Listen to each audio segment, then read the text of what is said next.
In video 3, now we will speak about zeros of Boolean functions, and this is where it starts to get interesting. Let's take the univariate case in this form, in Boole's form, and let's say that this is supposed to be 0. So as we said in the previous video, here we can harmlessly write union. We get exactly the same thing. Now, if the union of two sets is 0, this means that both of the sets are empty. Now, in any Boolean algebra, we can define a partial order, which is defined by x is less or equal to y, if and only if xy prime equals 0, which is if and only if xy equals x. So, relying on this part, so ax equals 0, this means that x is less or equal a prime, and b is less or equal x. And now we can squeeze these two nicely together, like this, and we get the following result. Fx equals 0, if and only if x is between b and a prime, where recall that a equals f1 and b equals f0. So in particular, a 0 exists if and only if b is indeed less than a prime, if it is a proper interval. Alternatively, if ab equals 0, if and only if f0 times f1 equals 0. Over the two-element Boolean algebra, this is completely trivial.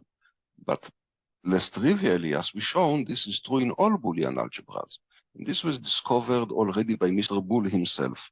This is Boole's consistency condition. More generally, a multivariate function, Boolean function, has a 0 if and only if the product over all 0, 1 substitutions of f. So if we multiply all possible substitutions of 0 and 1 in f and we get 0, this is equivalent to say that exists x such that fx equals 0. There is something maybe a little easy to see, but still remarkable. If you have an instance of the Boolean satisfiability problem, that's simple Boolean function. And as we said, simple Boolean functions make sense in any Boolean algebra. So you can plug in the usual 0 and 1 to solve it in the two-element Boolean algebra. But what if you want to ask if there is a solution over, let's say, the power set of the natural numbers? Can you substitute sets of natural numbers and make the formula satisfiable? Well, it is satisfiable over any Boolean algebra if and only if it is satisfiable over the two-element Boolean algebra. Or more generally, if an SBF has a 0 in one Boolean algebra, then it has a 0 in all Boolean algebras. This follows from this condition. For general Boolean functions, not only it's not true, but it doesn't even make sense. Because if you have a constant appearing in the function from certain Boolean algebra, then you can perform Boolean combinations in it only in the same Boolean algebra. Above, I said that this definition of simple Boolean function, constants appearing in the function, is a very syntactic definition, but here we can get a semantic definition. A Boolean function is simple if it returns only 0 and 1 for all 0, 1 substitutions. So those are two results that we are going to use a lot, the Boole consistency condition and the interval characterizing the zeros of the Boolean function. And there is a third thing that we will use a lot, which is the general reproductive solution. We will speak here only about the univariate case. The multivariate case have the Leuvenheim general reproductive solution that is very interesting, but takes a very different form. So given fx, and assume it has a zero, so it satisfies Boole's consistency condition. Define gx equals x plus fx. Remember, this plus is symmetric difference also. So now we say the following. The range of G is precisely all zeros of f. And moreover, all zeros of f are fixed points of G. Let's prove it. So first, the range of G is precisely of zero of h. There are two directions. If fx equals 0, then x is in the range of G. Okay, that's easy, because if that's the case, I need to find the source of x, yes, something that is sent to x by G. Well, it's x itself. It is the fixed point.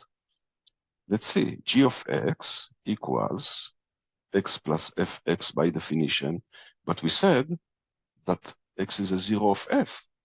So this is simply x. So x is indeed in the range of G. Now we have to show a second thing, that f of g of x equals 0. So let's take this definition of f, and now let's plug in the definition of g.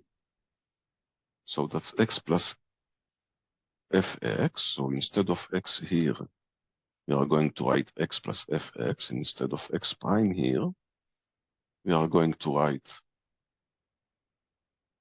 So negation is like this, because we had originally x prime. So we need x plus fx prime. So we add 1 to negate, but this is just the same as putting the prime here. And now let's see what happens. Oh, here I forgot to write also x plus fx.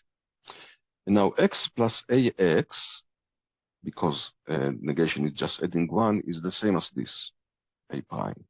Similarly here, x prime plus bx prime is simply b prime x prime, so we can write it like this. Now, distributing this a outside, when it hits here, it hits a prime, so we get 0. So it can come only here. And distributing b, when it will hit here, we will also get 0, so we can delete it. And we get this. But remember that we assume that given that f has a 0, if it has a 0, then ab equals 0. And therefore, this whole thing equals 0. And therefore, this is 0. All zeros of f are fixed point of G. Well, we already proved it right here. So the fact that all zeros of f are fixed points of G, this is the reproductive, the reason that we use the term reproductive.